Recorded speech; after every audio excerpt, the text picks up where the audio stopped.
Assalamualaikum. Welcome back to my tutorial. Today we are going to learn about count function and counter in MS Excel.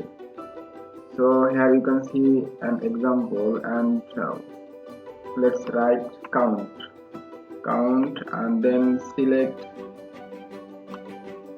Here you can see that the count function give you the answer 0, but if you write counter then select again, you see the result 12. That means here is 12 names, right?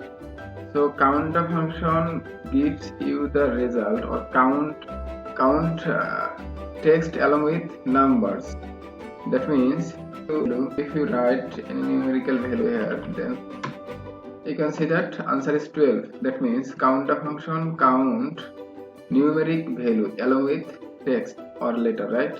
But count function count only the numeric values.